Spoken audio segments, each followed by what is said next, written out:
Thanks for tuning in to another show in the Next Reel family of film podcasts. Want to skip those ads and get early access? Become a member at truestory.fm/join and discover all the other great perks that come with it.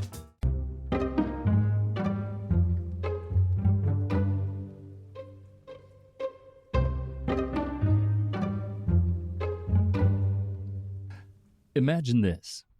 You're making toast. The toast pops a little too high, bounces onto the counter, and nudges a marble you forgot that you left there. That marble rolls across the counter, drops onto your dog's water bowl, and splashes just enough to spook that dog. The dog bolts, yanking the leash you clip to the chair, the leash you got killing time at the airport in Denver at that place looking out over the food court that carries knitwear. The chair tips, knocking into the table where you left a jigsaw puzzle half finished. One piece slides off, catches a draft, and flutters delicately into the ceiling fan above. The fan blade, launches it like a throwing star, straight into a string of, party balloons you forgot to clean up. One balloon pops. The sound startles the cat, who leaps onto the curtains. The curtains rip down, pulling the curtain rod free, which smacks the shelf that's holding your vintage snow globes. The snow globes fall, and one rolls perfectly across the floor, wedging itself under the leg of your office chair. Hours later, you sit down, lean back just a little too far, and the whole desk chair tips over. You fall backward. Your head smacks the desk. The dog lunges for the snow globe as if it were a toy of the ages. He bites down, shattering all his tiny doggy teeth. The cat startles, leaping onto the counter and right into the spinning blade of your industrial butcher-grade meat slicer. You hit the ground, of course. You were already dead. And tonight, with Chelsea Stardust, Tommy Metz III, Kynan Diaz, we're all sitting in the dark celebrating the movies that make death into slapstick inevitability. Welcome to Sitting in the Dark, where the setups are ridiculous, but the punchline is always the same. Yay! Very good. Welcome to Sitting in the Dark, everybody. The Rube Goldberg machines are hot. The Final Destination films thrive, I think, because they strip horror of both villain and distance. These are not fantastical deaths at the hands of dream demons or supernatural slashers, but ordinary deaths born from the fragility of the everyday. This series makes us complicit voyeurs staring at coffee cup ceiling fans and loose screws with straight-up dread, because we know those things could kill us too. In ritual repetition, these films remind us not just of inevitability, but of proximity. Death isn't elsewhere, y'all. It's right here in the banal objects we live with every day. I'll be straight up surprised if we make it through this show after watching these movies back to back. So I have chosen 4 of the 6 movies. So 1 and 2, 5 and 6. We skipped 3 and 4, much to the chagrin. I'm already getting the nod. All right. The shake. Let me say, just because Chelsea, I know, has a very special place in her heart for this series. Chelsea, would you give us your thoughts on my choice of the library that we've chosen to address today? I actually think your choice is very good. Okay. I am just a Final Destination 3 stan. I love Final Destination 3. But is that roller coaster or yes, racetrack? That is roller coaster. 4 is 3D/racetrack. Mm-hmm.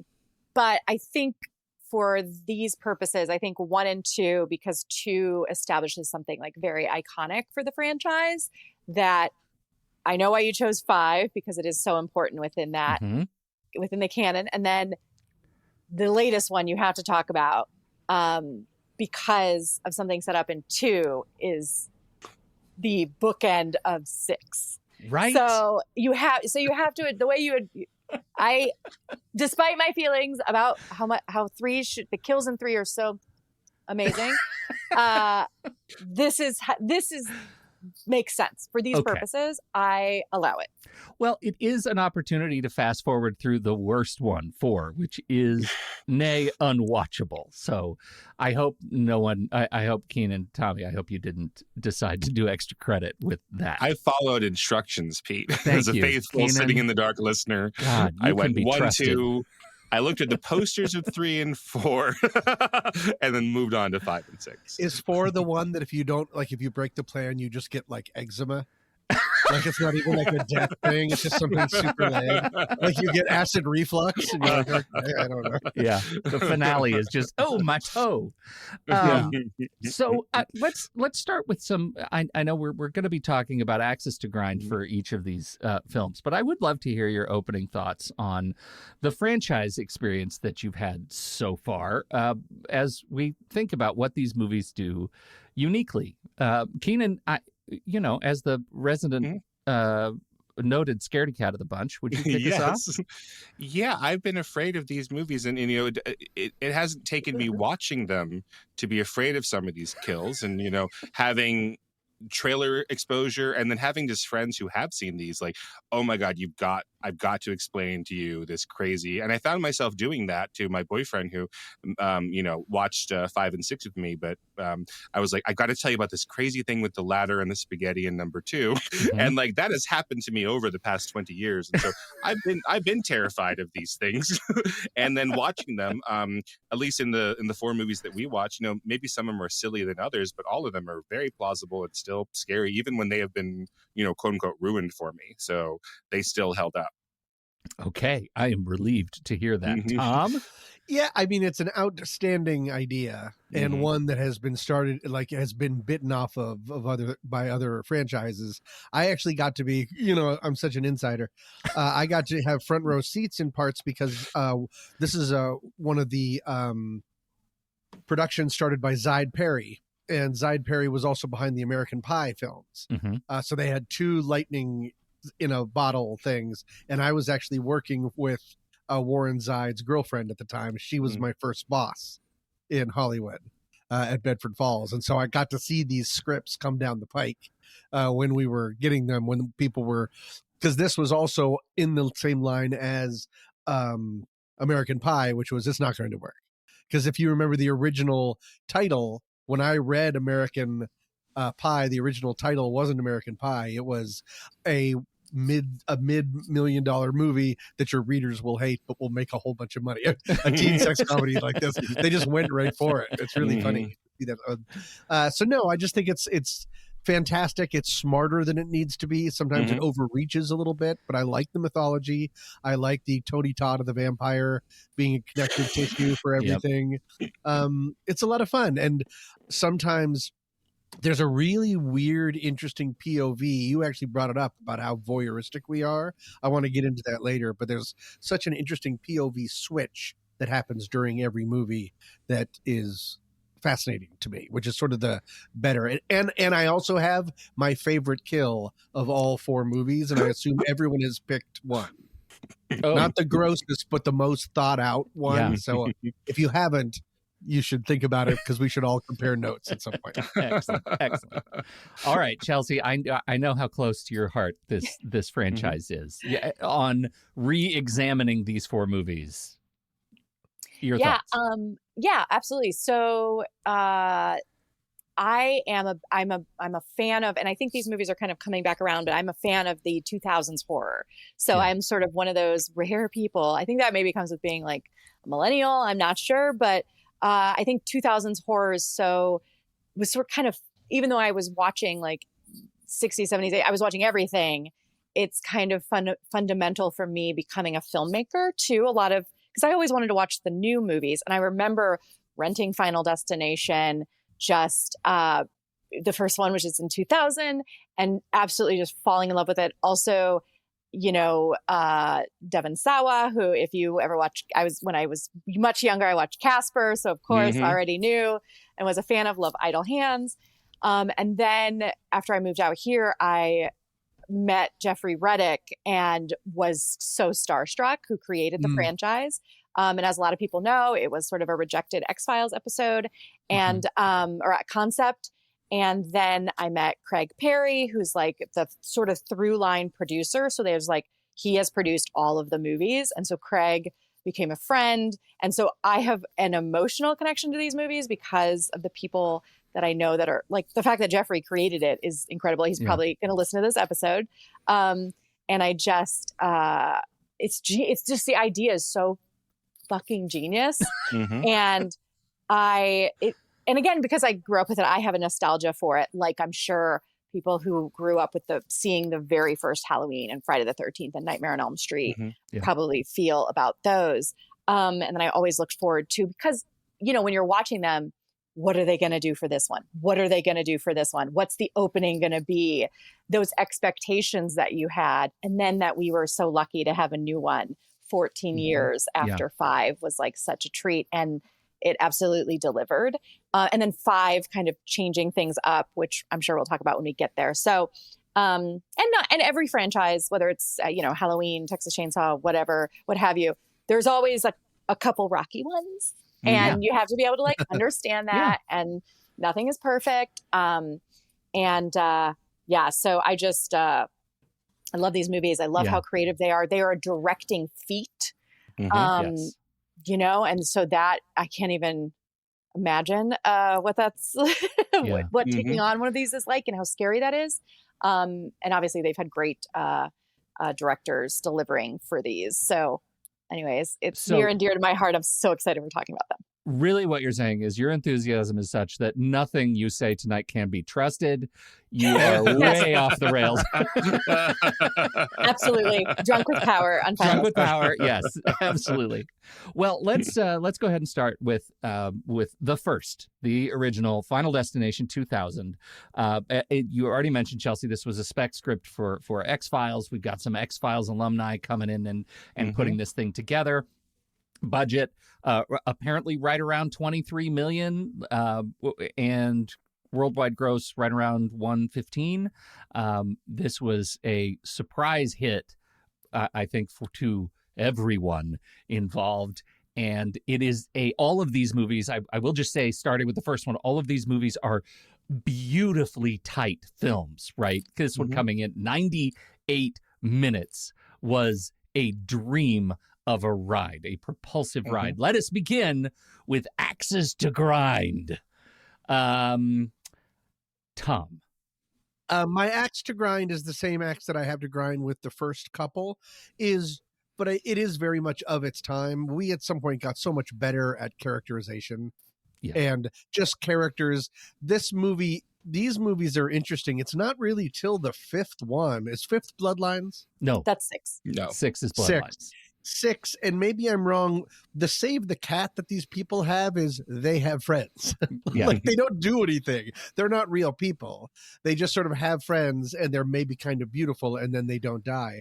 So there's just not a lot to hang on with in some. And the annoying people are like so annoying and obnoxious, but it's of its time. So I would like better characterization, better writing for some of that stuff. The care that is taken to make the Rube Goldberg things happen. I wish there was a little bit more of that, but that's like throwing darts at a cloud. I mean, for this kind of film, it's not what you're really there for. So I get it. A fair axe. It is of a time. It feels a lot like Dawson's Creek and 90210 and all the things we were watching at the time. Okay, Kynan.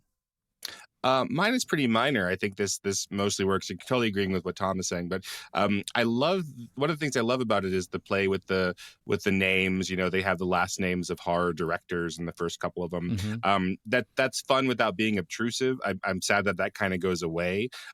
So my only axe is like, I don't understand why her name is Clear Rivers, like one that was like it takes me all week. I'm like, no, there must be some reason. And then as I'm watching the movie, legitimately, I don't understand what they're saying when they're calling her that name at first. So that's the only thing. But that's kind of a backhanded compliment because the other names are just fun. And there's Wagner and Shrek and Veep and stuff like that. So yeah. I wish they kept up with that. I don't know what their deal is. They're not going to run out of horror directors, I think. But. That's a good point. That's a good point.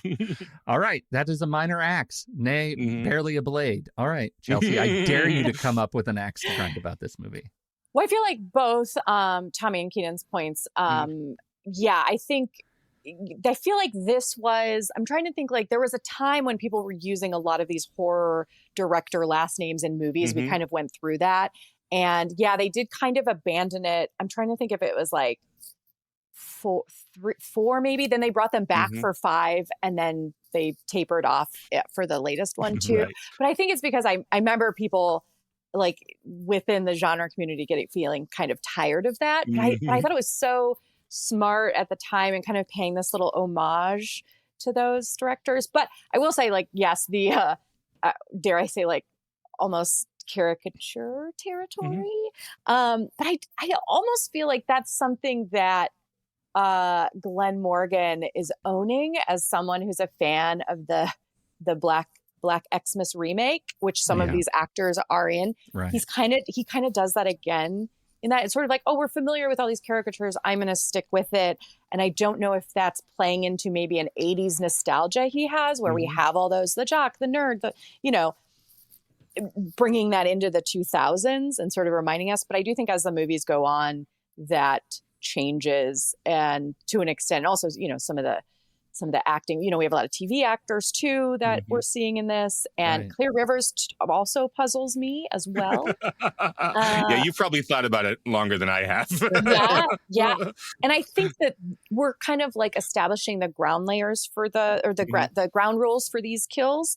And so they just get better sort of as the franchise goes on, because they're actually not as crazy. I feel like these ones were just testing the waters on everything. Which obviously then they get crazier as it goes on.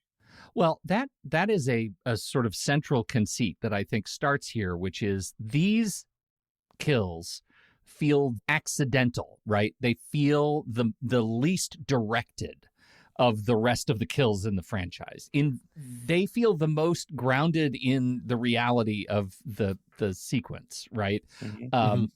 And you counter that with some of them in I think 5 and 6, and the death is very intentional. I really like these. I really like these because I think for me, these are the most horrific.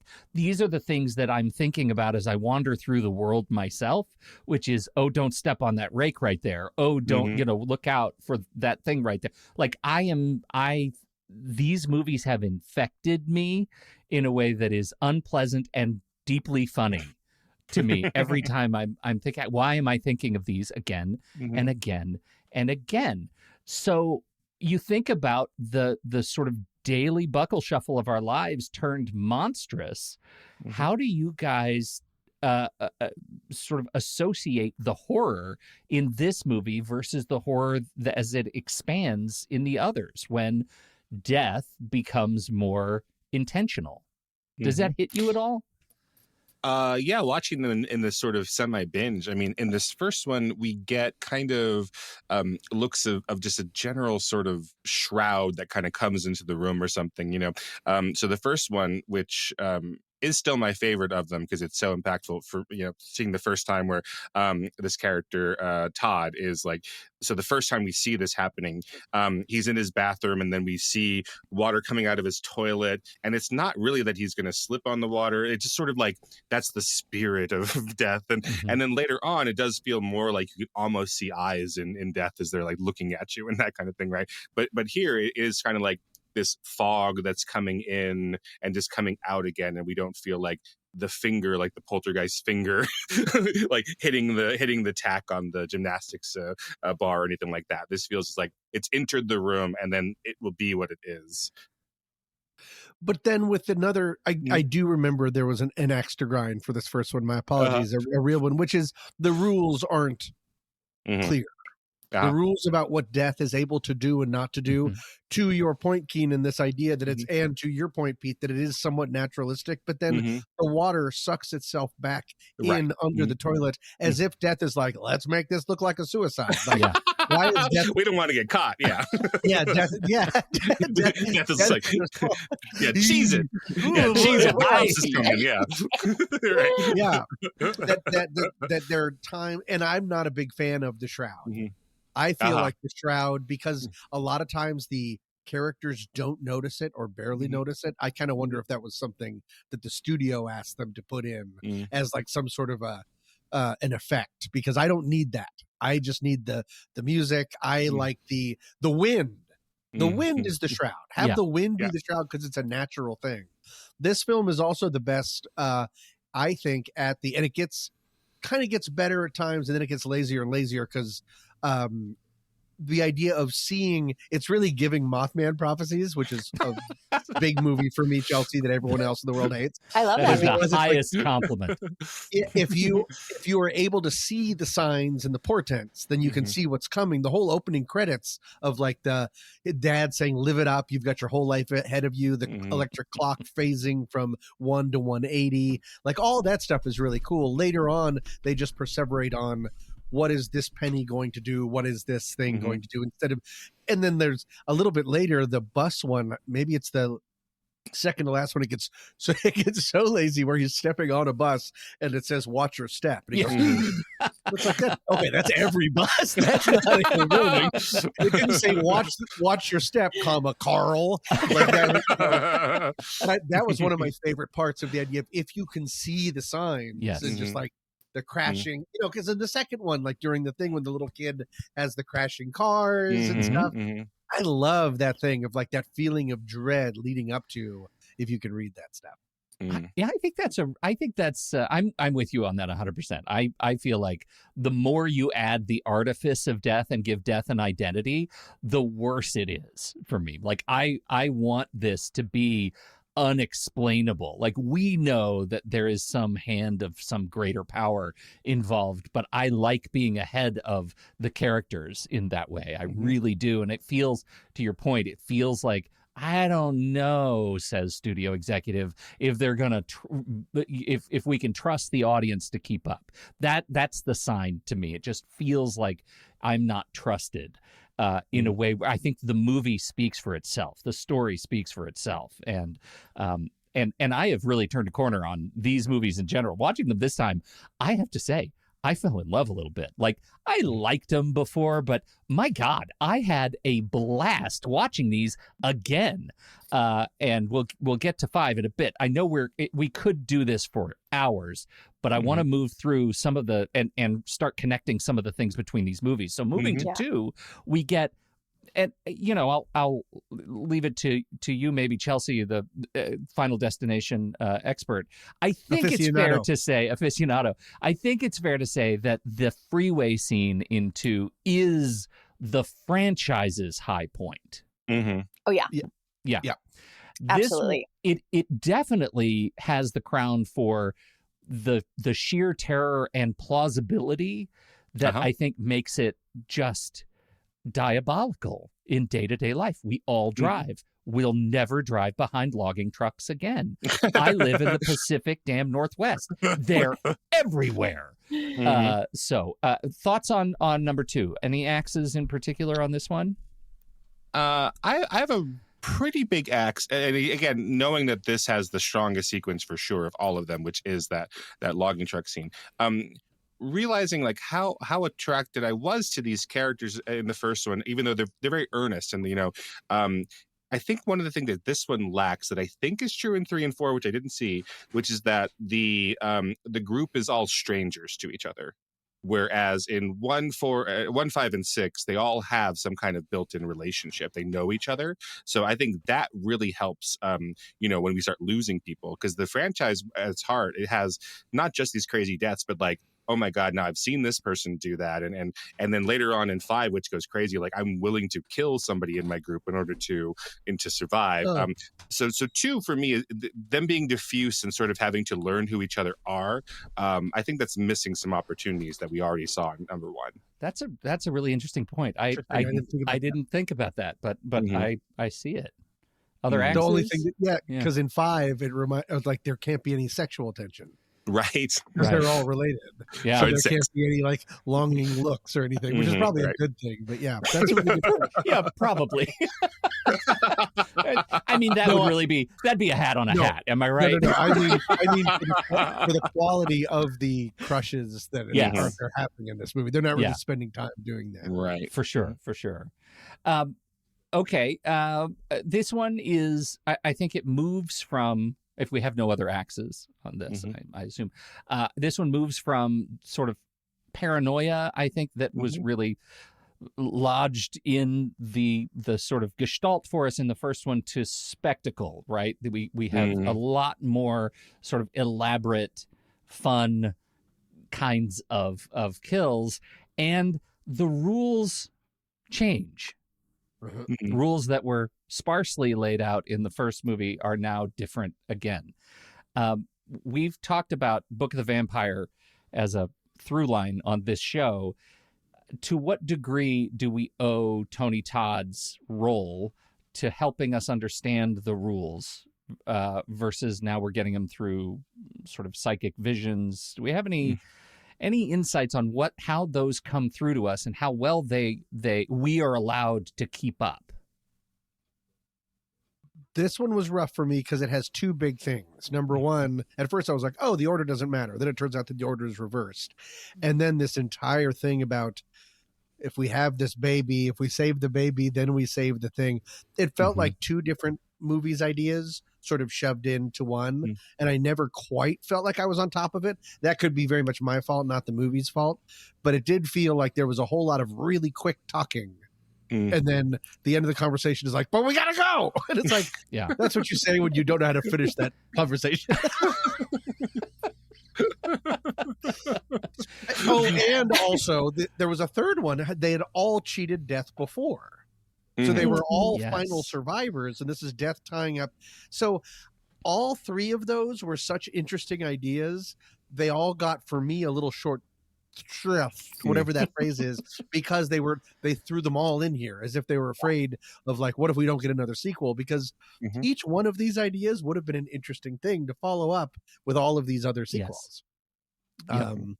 Yeah, the idea of, like, it's a tournament of champions against death is fascinating. I would love that. Yeah. And this movie, I think it's really interesting that we bring up that tournament of champions. That happens pretty late in the film. That's like an hour, maybe just a little less than an hour into the film when they're finally all driving together.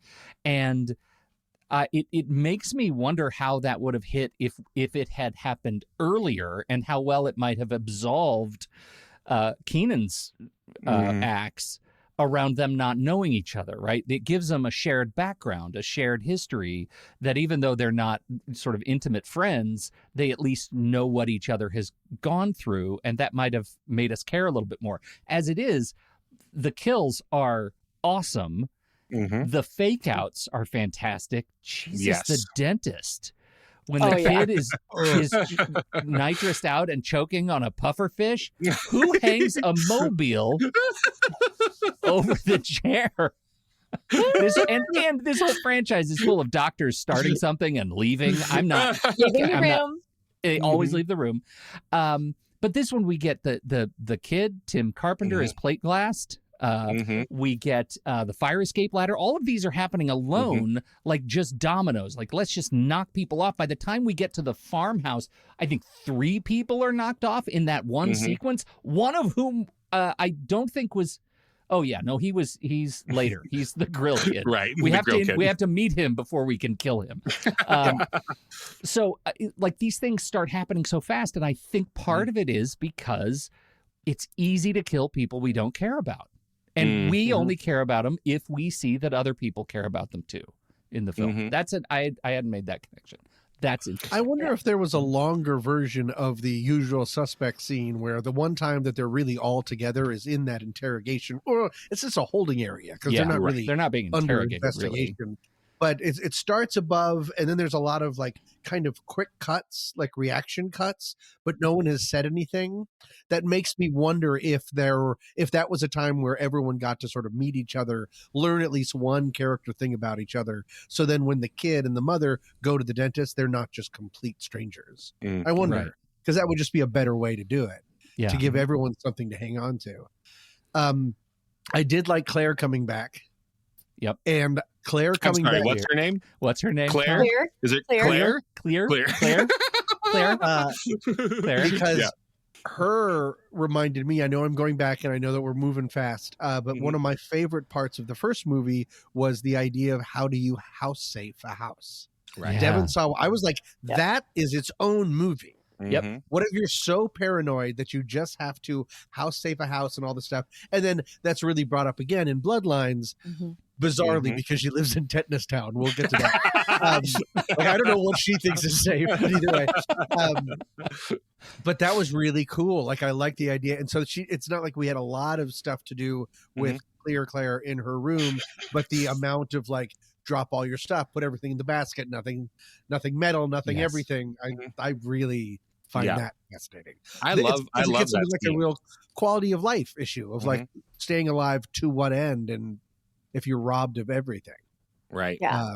I love that scene. She's very different in the flip between 1 and 2. Like Ali Larder is doing entirely different things, and then that whole sequence of like, okay, they think that she is insane because she's like willing to let them think that so that she can be safe, and she's taking advanced precautions, but nothing is necessarily like wrong to not want to die, right? And it's a wonderful scene where the new Clear, Kimberly, comes in and is like sizing her up, and you see both of them like Clear's like, I have no interest in helping you, which I think is so interesting. That's not who that character was last time, but we get why, seeing what she saw, that she'd be like, I have no interest in being here for you. And they flip each other off. And I love that scene. Yes. I'm like, so much of this is resonating with me. And also thinking about like knowing they were doing a second one. It's 2003. I'm sure they were shooting it like right away and trying to really up the ante. They're like, okay, what do we got to do with this? And also you can feel they're sort of experimenting with things like you were saying about, when you're driving on a freeway, it's like, oh, you're just in your own bubble. Like you were saying about not knowing other people around you, like making that connection. And they're also establishing things that I think we're thinking about on a daily basis. So it's like, I will never get in the first one, I will never get on a plane. Anytime I'm on a plane, I check the tray. Always check the tray. That latch isn't working. I was like, I can't sit here. Yeah. And then the second one, as we know, like they took 3 weeks to shoot that opening. They hired David Ellis, R.I.P., to shoot those, like a stunt director. Oh wow, I didn't know that. To do that incredible opening that I guess I just like so. I mean, of course, movie budgets are movie budgets, but the idea that this horror movie got 3 weeks to shoot the opening and how incredible it is in the details, and these flames are real. Like we're really going for it. And it's like, I don't know if you'd be able to do that nowadays if it wasn't a Marvel movie. So I have such respect for that. And then, and it's just incredible. Obviously, anytime anyone is behind a log truck, like if anyone's following Jeffrey Reddick's Instagram, you all should. He reposts when people tag him behind log truck. We'll never not think of that because of this movie. It's so ingrained in pop culture. And, so that, and then I think like with the characters not knowing each other, they tried to go back to that. I know people didn't see the third movie, but they're on a school trip. That's the opening with the roller coaster. So they know each other. So they're like, okay, maybe we need to go back to that. And then of course they're, bringing Clear back. They're sort of doing a Friday the 13th where we're going to bring her back. Will she make it? Like, so like, bringing back sort of a quote unquote legacy character, and obviously like Tony Todd, like always getting these roles, and he's sort of feeding you different things throughout the franchise. It's so amazing to see him as an iconic character. Like we know, so many of us know him as Candyman. Yep.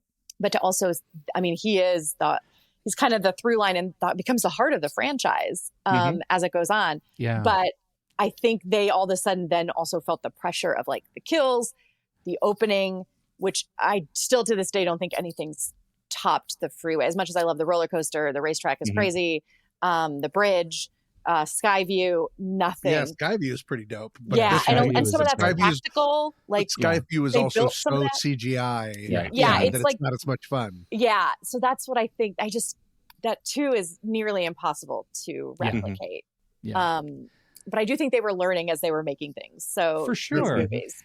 Yeah, I do want to look just talk about your point about Ali Larder, right? Because the evolution of horror sequels, that's a good swing to bring her back, because what we have with her is Sarah Connor, right? Like now we have the wizened babe who's ready to fight. And then, oh God, she's not ready to fight. She's still the tough babe, but she's not going to fight.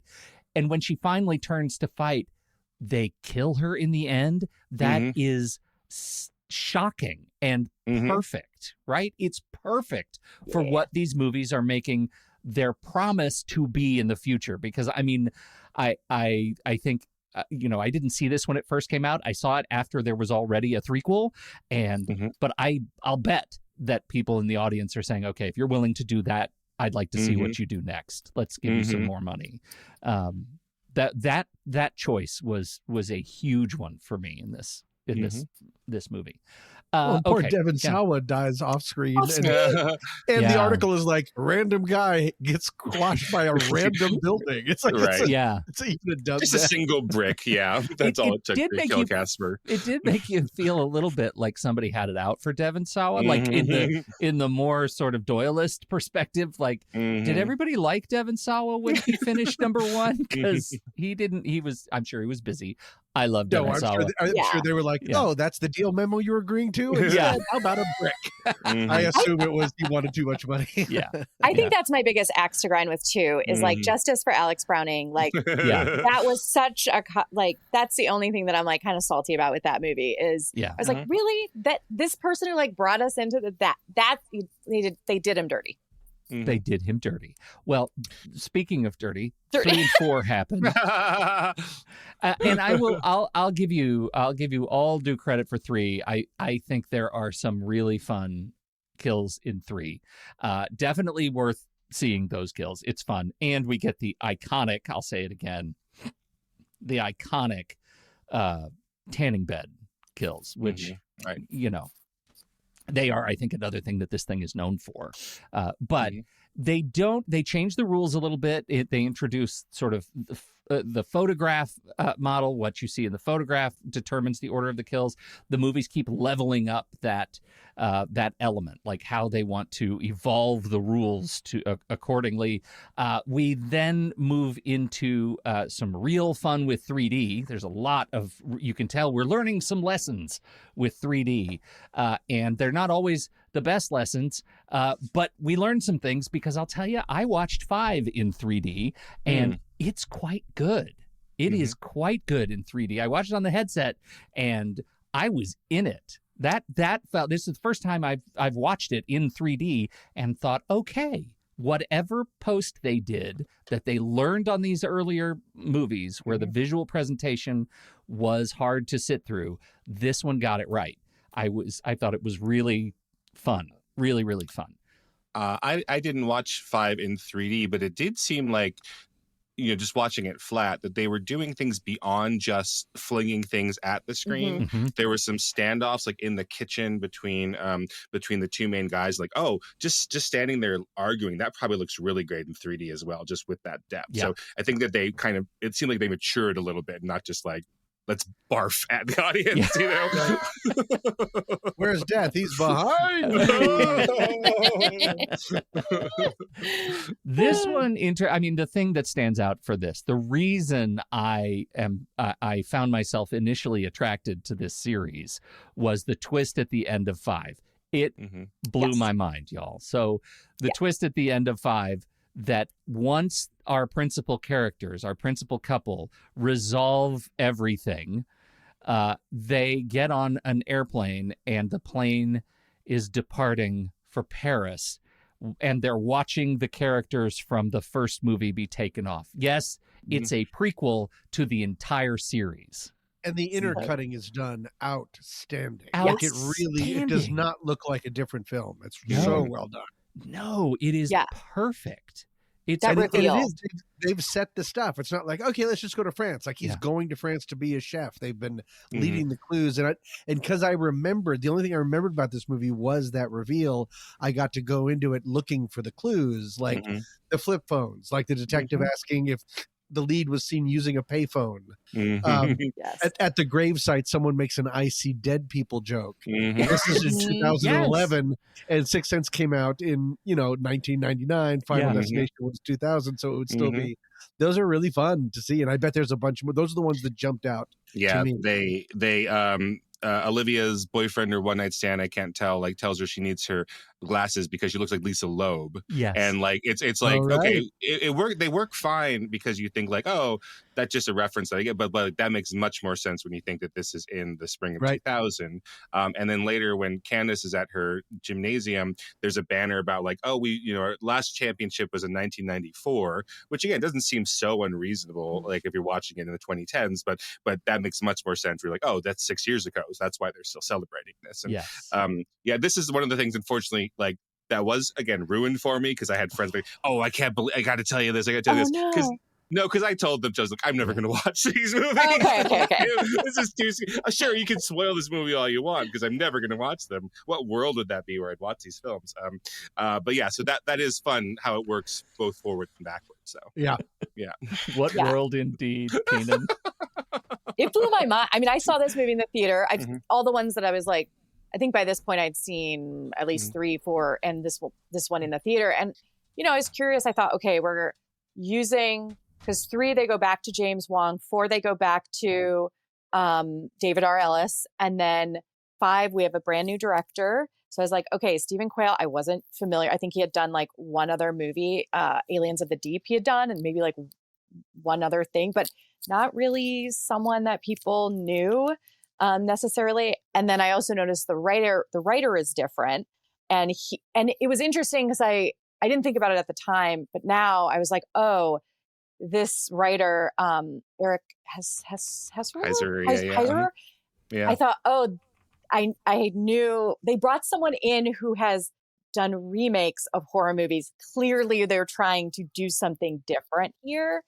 And what is that going to be? I think the twist sort of made, like any sort of axe to grind I have for this is I do not think the kills are as dynamic as the other movies, but it makes up for it with the twist is like the ending. Because again, what are you giving us new for this franchise? And I thought, oh my God, that is so genius. Never saw that coming. And as again, what you were saying about rewatch, what Tommy was saying about getting the breadcrumbs of it is so that it's a great rewatch just for that to see what they're clearly telling us, but until the end, you don't realize it. It's just so it was such a great direction to go with it, I thought. Never once was the datedness of it able to bring me out of the movie. Like it just, I never questioned it. Questioned it. I'm sorry, I interrupted somebody. Yeah. Oh, No, yeah, you didn't. For me, this is maybe the best of them. I hesitate to say it that way, but it's the most consistent. It has the least axes for me to grind. Like it's the most polished. I think number 6 for me is a little bit too polished, with the CG and the general look. So this has the right blend for me of the technology that's going to make things really good, but with like the grittiness of the original, the like handmade feeling of it. The characters that are very, very mostly very likable. But still you have this, that's what this movie's really about, is like seeing these likable enough people, but then not so likable that you kill the movie when you kill these characters. And you're like, right. Yeah. And like Olivia, like I like Olivia, but then she has this probably the best kill in this movie, with the LASIK. And then it's like, oh, well, that sucks. But it's cartoony enough that we like can move past that, have fun with it. But again, the dynamics here with these characters, I think, are really strong. And like Nicholas De Gusto and Miles Fisher as the 2 leads guys, like they're very good. There's no reason why these performances in these movies, all of them, like need to be as good as they are. For disposable characters, 10 little Indians one at a time getting knocked off. Yeah. Oh, and I remember being really excited because you mentioned Miles Fisher. I remember being excited that he was in this movie because I was such a fan of that he covered "This Must Be the Place," the Talking Heads song, but it's done in the style of American Psycho because he looks so much like Patrick Bateman. But then I think he got in some trouble for doing some like Tom Cruise deep fake. If you like Google it, you'll see. Oh my because God. people said, "Oh, you look like Tom Cruise," and then I think some like this was like I think a couple of years ago. If I may be misremembering the timeline or how scandalous it actually was, but they were like, "Oh, you can't do this Tom Cruise deep fake anymore. Like you will get in a lot of trouble." Like, but I remembered him. I was like, "Oh, he's in a movie now. This is great." But yeah, I totally agree with them as sort of the lead, and seeing how it all unfolds amongst them. I cool. for many reasons I love that Courtney B. Vance is in here. Mostly because if you haven't seen The Last Supper, it's one of my very favorite movies about murdering people you disagree with and making great. tomatoes out of them. I absolutely adore that. To your point though, Chelsea, the interesting little acts that he gets shot, right? Like he just gets shot in a movie in a franchise that is exuberant in its creativity. It is, I think, telling that this is the one where we get a shooting. There's lots of other interesting Keckner things. dies dumbly with a wrench, just Yeah. shot through his head. It isn't really related to anything. But that being said, I said that I had a favorite death sequence. This movie has mine. Apart from the opening ones, it's Candace in the gymnastics practice. Oh yeah, that one is so extended and is so it could go 9 different ways, and then it goes the 10th way. When it was getting closer and closer, she's getting closer and closer to the pin and everything. I finally realized, I was like, "What is this?" I was like, "Oh, it's death edging." Yeah, like it's almost pornographic. I'm like, "Come on, get there, get there, get there." Like I needed a release just because it's excruciating waiting for things to happen. But that, I mean, all of the stuff, the powder in the air, and then it has to do with the fan and the thing, that I thought that was so well thought out. That was like, if you had to make, if these movies didn't have the scope and you had to have a brava opening sequence that just had to do with one person, I think this one would count. I thought this was outstanding. One other interesting thing about this movie, for it being polished and everything, I think it came in short because that opening credit sequence is one of those really slow, long ones. And then at the end, I know we're celebrating, look, it all came around in a circle, but they just show clips from the other movies for about 8 minutes. This movie came in 10 to 12 minutes short. And the studio was like, "What are we doing? We paid for 3D." They were like, "Okay, we're just going to start throwing things in the camera." Slideshow. But I think it's like, I don't know, again, if we'd seen 3D, how did that feel for you, Pete? Because I think it's like, hey, here's all your old, flat, boring, Final Destination, but we've made it. That part's also rendered in 3D, right? Yeah, it was all the post stuff. But of course, they're throwing things at you at the same time as the credits are rolling through the retrospective. So that it played. That part didn't bug me much. It's interesting to think that they were thinking about this as the Final Destination. It doesn't feel like this one still has energy to it. So it's interesting why they would think that. And then, obviously that's not where they went. They're going to keep making them until they're legally told to stop. It's interesting to think that they thought this was the end, when I think this is breathing in a lot of really cool energy here. For sure. Which is one of the reasons I can't believe it then took so many years to get Bloodlines out of them, right? Did it underplay? I mean, isn't that usually the answer? If 5 didn't do well. I don't know. And like, also that they made 5 after the Final Destination. Like they were like, we're going to do it again. Like, let's see. And we just kidding. I'm also like real tired of like Bloodlines, y'all. My biggest axe to grind is Bloodlines. Oh. Why does everything have to Bloodlines? Like Hellraiser, we have so many. Oh, you just using the use of the word in title. Yeah. Yes. Why are we using that so much? Please, just call it 6. Just call it 6. I can tell you that the budget for, as reported by Box Office Mojo, the budget was $40 million and it made 157. So yeah, 5. I know. I made that face too just now, Tom. That's weird. Yeah. So Warner okay. Brothers didn't like money that decade, I guess. They're just like, nah, we're fine. We don't need to print money anymore. Well, that does transition us to Bloodlines, Mhm. or 6. We'll just say 6 to be safe. Thank you. Please. We won't be triggering. And now we get a real nostalgia play. The meta nostalgia play is, look, it's been 14 years and now we have another Final Destination movie, and we start in the 50s.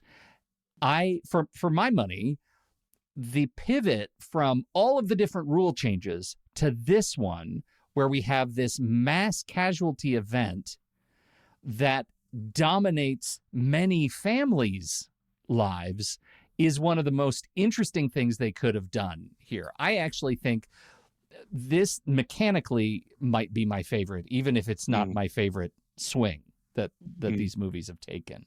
Axes, besides the title, noted axe. But if you're going to choose something to have Bloodlines, this is the one. Absolutely. Yeah. Absolutely. More than Hellraiser or whatever. Right. Yeah, because That's Hellraiser is fair. just sort of like, there's blood on the line and there's snakes. It's like, yeah. They could have been like Hellraiser, blood pudding. Like, they just want the word blood. They don't care. That would have been better. Although, interestingly, Hellraiser Death Edging is a movie I would see as well. I think they're trying that. Same. Come Axes. Death Edge with us, Tommy. Yes. Axes for blood edging. So I'm all for in fantasy past timelines of like doing this post-racial, like everyone is like hanging out there. I found myself, because the movie looks so good in the flashback, really being thrown off by everybody pretending that like this is a world where a white kid can be messing around in the fountain and a black security guard would tell him, hey kid, don't mess with the fountain, and like with no fear of repercussions. And so I know that's not what this movie is about, but that threw me. That was very, very odd for me to see that. I Like actually noticed that too. The Right. worst thing that happens in that exchange is the child calls him a fat ass. I mean, right. yeah.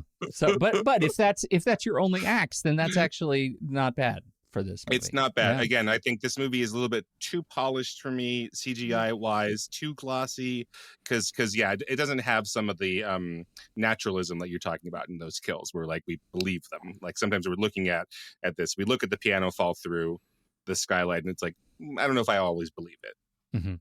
Mm-hmm. This also, this type of gore, there's a big split in certain types of horror movies where there's like who directed Midsommar? Is that Ari Aster? Ari Aster. There's the Ari Asters, which are like you, and Zach Kreger too, of when you see gore, there has to be so much still humanoid around them, which makes it even more horrifying, as it's such a clearly a human body being invaded by a force.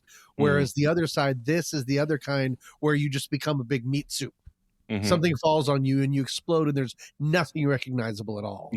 I don't know which is, one is harder than the other. Like, I guess if I'm not a gore hound, I prefer being able to forget this was a person instead of a meat bag. But it is a way, and it's very CGI-ish. It feels the opposite of practical, of just that amount of just, you're immediately soup. Yeah. Chelsea? Yeah. It's interesting because I know there's like some of it, like in the opening, was done practically with the, like there was a build that was done of that. But the big gimbal. Great. I love practical effects. I'm actually a fan of the practical effects VFX blend, something like the Fede Alvarez Evil Dead does it seamlessly. Seamlessly, like some of the best. Like I always give that example when I'm like pitching my own stuff with like how I'd want to do things. This, I think that I feel like that. I guess I didn't think of it as an extra grind before, but now I kind of do. Of like, this is sort of an opportunity to take us back to some of the things from the first and second movie that we fell in love with this franchise. Even the third one, that's so much of that is practical. It's like, maybe if we would have gotten a little more of that within the effects, that then you're really playing in that nostalgia pool, especially for like us millennials, like with that, seeing it done that way. But I do agree, like, yes, you can definitely see some of them where it's just like splat soup, and it's so close to like, oh, if there would have been this one thing, keep it practical, the head in the garbage compactor, like they're just it's so close. Well, the wood going through the cop's head in number 2. Oh yes, the shape is still there. Yes, you don't see the stuff, but that makes an enormous horrific difference. Yes. That's the difference between terror and horror, because horror is like, it's a human being violated. Terror is just, now I'm just a gazpacho. Yeah, I think the fire extinguisher was really good with older Iris. Like that was good. I was like, oh, okay, like that was kind of playing in that territory. But a couple of them have that. I mean, and I got to say, I love the like, even though we're being squishy with some of the roles, the MRI scene. I actually loved that actor. I like thought he was great. The they're teasing, like the trailer obviously showed that tattoo parlor scene. Yeah. So when you go into that movie, you think that's going to be a kill, and it's not. Yeah. It's a great fake out. Such a good fake out. It does it a couple times in this. I was really I'm sorry, Pete. I got too excited about my notes. Go ahead. You did. I love your notes. I just want to say one thing on the look of the film. That while we're talking about effects, but I think the other thing about the film that holds it back from what I really appreciate about the earlier ones is just that they didn't make any effort. I mean, they just really leaned in on all of today's photography, right? This is as high dynamic range as you can get. It is as beautiful and pristine, and the colors are so rich and so gorgeous that I almost find it distracting, right? Yes. It is not grounded. It is not filmic enough for me, right? I feel like they, sometimes you can shoot with all the fancy new tools and your giant red camera, and you can still make it look grounded in what I expect to see on a big screen. This one, it's almost animated in some sequences. It's so pristine, which accidentally makes it feel more safe. Yeah. Yes. Yeah. Like you need some of that grittiness to feel like, I don't know, like we've talked about in found footage and stuff. Like when you rip away some of the artifice of film, you're robbing the safety net from the audience. Yeah. I was like, I know exactly what's going to happen. That dynamic range matters in horror, y'all. Like being able to not see what's in the shadows really, really matters. And I think this movie is there are so many things that I really love about it. And they nailed the mechanics, which are so hard, and it makes rewatching it really fun. And also it looks sometimes like a teleplay. It's too perfect. Yeah, they're doing character work here that they don't always try in the other ones. Right. Like the uncle and the mother have this great tragedy of how they were raised and stuff. Like, that's like real stuff, Yeah.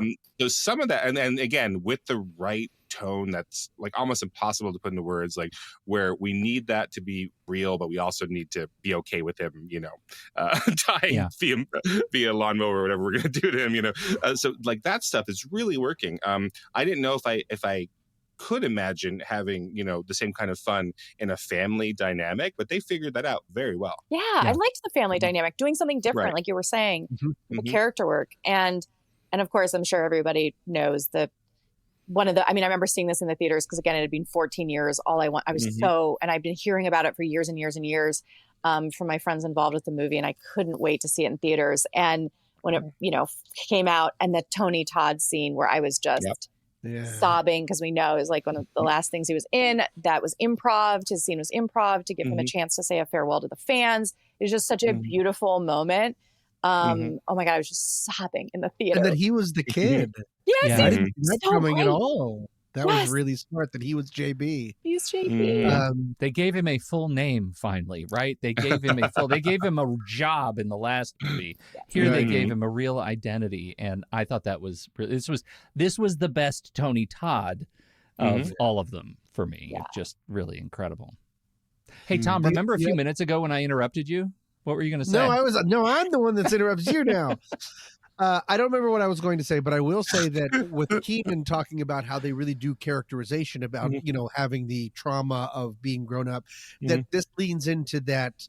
This film acknowledges the metaphor that so much heightened horror has become, of the idea that this really just could be a metaphor for family illness, mental illness being Yeah. passed down. It doesn't have to be death. It can just be the idea of that this kind of, and then going like to movies like Smile, Babadook, that trauma is the monster and all of this. So it's also dipping its toe in that, which I'm always a fan of.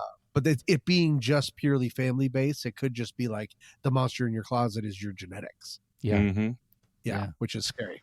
Or it's actually death. The thing about the way death is portrayed, and I realize I just said Metaphor killer. You're the Tony Todd for my conversation. Right. Or perhaps it's just death, right? Right. Right. Good points. Or I was complaining earlier about maybe I was complaining in my head, but I was complaining about how the rules of death change. Right, first it's the order of death, and then it's the chain reaction, and then it's the substitution, and you can buy years off of babies by killing them, like that whole thing, and now it's the whole family line. And I realized Death's rulebook really does feel like an extraordinary D&D game, right? These characters are playing against Death, and Death is trying to win. Death changes the rules because it failed last time.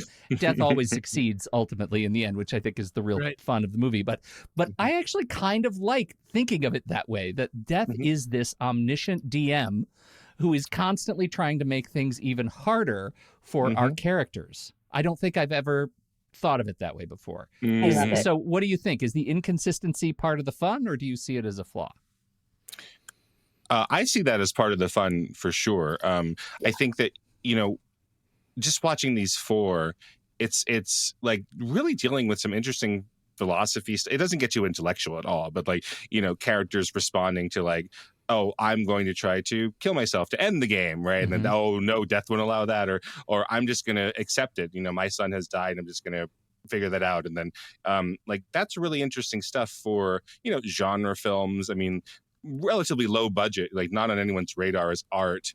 Like I think that's why horror is so effective to look at, especially retrospectively. It's like, oh, these are what Pauline Kael might affectionately call trash. I mean, these are just like popcorn trash food, but they're really getting to some serious ideas about like our relationship with life and like how we would deal with ourselves existentially that I wasn't prepared for when you told me we were going to do this, Pete.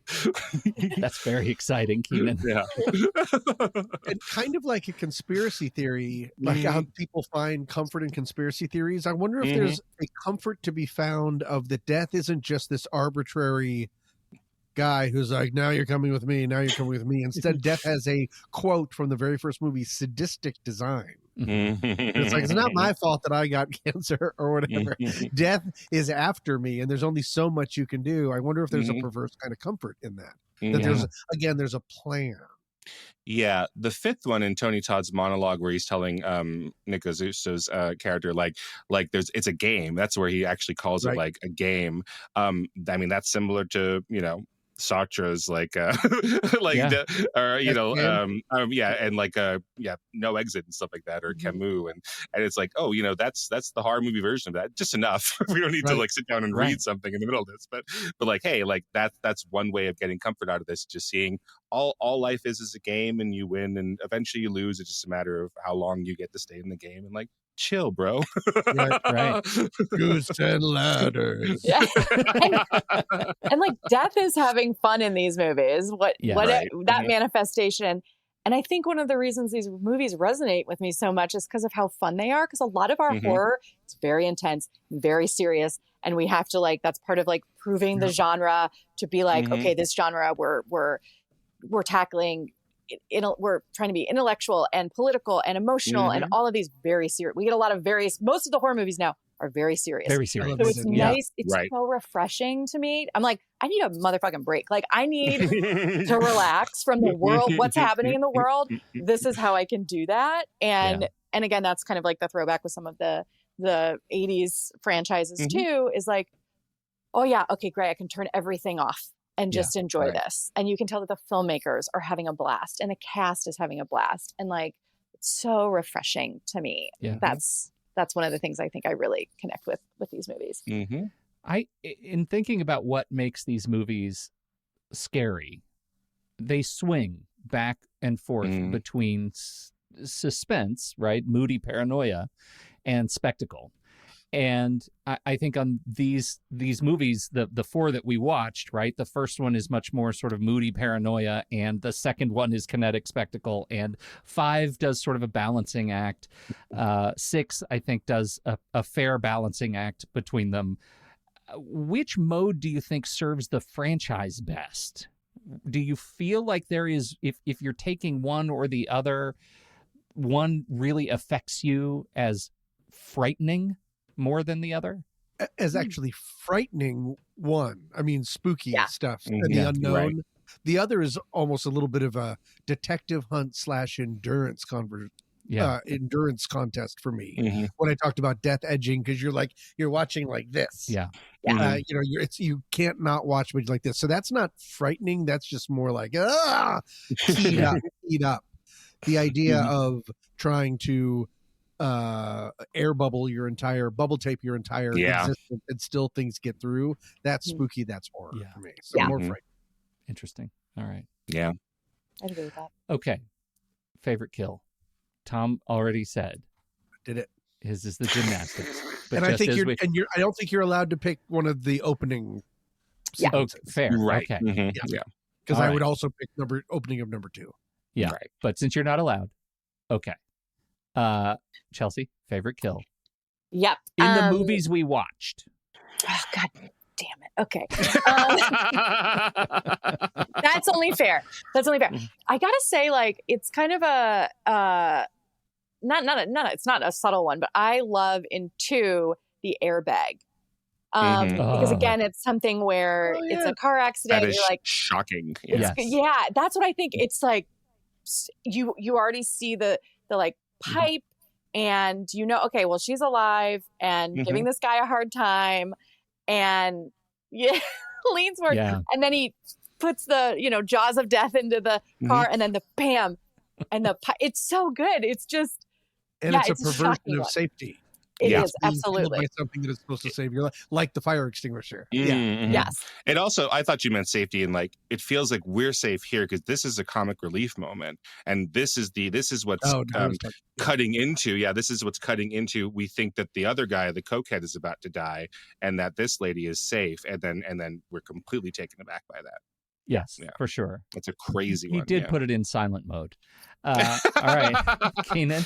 I think I'm going to really be thinking about the first one of these in Final Destination, which is Todd slipping on the water and then going into the bathtub and slipping on the shampoo and not being able to, like, it's maybe the least Baroque, but it is the most like real, like something that I'm afraid like that could happen to me. And again, I think a big reason it shocks me is because it was the first time I really experienced a kill like that. So that one, and maybe if I weren't binging these like this, I'd be more like, oh, we can let these breathe. But that one really, really affected me. It's very upsetting. I find that one to be very upsetting. And the choking is, the filmmaking of that is incredible. And it's Todd's so eyes, terrifying. When the blood enters Todd's eyes, it's very really precise effects stuff there. I'm going to go with Evan in number 2 because Evan is having some kitchen horror that is like every day. He won the lottery. He won the lottery winner. And he's terrible. He's a terrible cook. But it's when he puts the watch on, then loses the ring, then gets his hand stuck in the thing. There are so many ways I have thought of injuring myself in just before he even leaves the kitchen. That when he finally dies at the end of the actual fire escape ladder, it's death edging. It's like, it's the climax of his death that is sort of a perfect ramp. And I really, really like that. The grossest. You saw the magnet on the fridge? Yes. What did it say? The magnet on the fridge is spelling something, and then when things just start, the first letter drops off, so it says I, E-Y-E. Oh, so God. before you have any idea that the I is going to be involved, it tells you. That's like one of those signals. Yeah. Oh, I need to watch it again. I just watched it yesterday. Oh, you guys, thank you. Any final thoughts as we wrap this up? Put a bow on it. Final thoughts on your experience with Final Destination? I don't know if we have time. We probably don't. Maybe it could be a member only thing, but I wanted to play the other game I wanted to play was, is there a life situation where you would want to see a Final Destination? Oh my God. Because I came up with one because watching these movies all in a row changed me. A car wash. The kind of car wash where you're inside a car and you're being driven through. Have they done a car wash? They have. They have. Yep. Yep. And I lose the game because I It's thought perfect. when you can't get out in your car and there's water and no one can see you, I was like, because I got a car wash with my dog and I always forget that Foster's like, what's happening? I was like, this would be a perfect Final Destination situation. That's outstanding. Okay. Yeah, I really like the scene in 5 where the main character's like, hey, I'm going to accept that I could die at any minute, but I don't want to. And he's going through the kitchen and it's all this stuff where he's almost getting poked and he's looking at the hot oil and stuff. That's really well done. And I was convinced that someone was going to get deep fried to death, but nobody did. So that would be mine, I guess. Oh, so awful. Yeah, that's like, and then now, so I saw this before I started watching The Bear, and now The Bear, headcanon of The Bear, it's a straight up horror show. Just nobody's died yet. Okay, this has been great. You guys are the best. Thank you for putting up with my 4-movie extravaganza. Thank you, Pete. Great It made choice. me very happy, as you know. Oh, very, very I'm good. so glad. And again, Chelsea, this is unprecedented, doing 4 in one series. We've never done this before. So we've done 19, but Tom didn't watch them. And is this episode going to be called Death Edging? Because it should be. Yeah, absolutely. And I'm actually starting a death metal band and writing a romance novel called Death Edging. All called Death Edging? All called Death Edging. Kynan, we hand it over to you. What do we have to do next month? All right. Well, I haven't been great with the titles yet, so I've been working on this title first. So what do you think about this for next month? Sitting in the dark. Literally. Oh, okay. I thought you had a little stroke, just a little one. Okay. So I would like it. to look at horrors and thrillers that play with the difference between being in light and dark, and how sometimes darkness is obviously scary, but sometimes it's also a strength. So we'll be looking at, from 1967, Terrence Young's Wait Until Dark, which some people call Audrey Hepburn's best performance, so I would really like to share that with you all. David Tuohy's Pitch Black from 2000. Yes, love that movie. Wonderful. And I was between some of the more contemporary ones, and the one I decided to go with is from Fede Alvarez, who we talked about previously, and his 2016 film Don't Breathe. So those are the 3 that we're looking at as we sit in the dark. Literally. Kynan, slam dunk. I can't wait. Outstanding work. Very smart. Very, very smart. Love it. Very much looking forward to all of this. Thank you, everybody, for hanging out in the dark with us. We sure appreciate your time and your attention and your patience watching these movies. It is okay now. You release the hounds. You can go watch 3 and 4 if you want. You don't have to, but you can. Yes, you do. And make sure you can always get ad-free episodes of this very show at truestory.fm/join.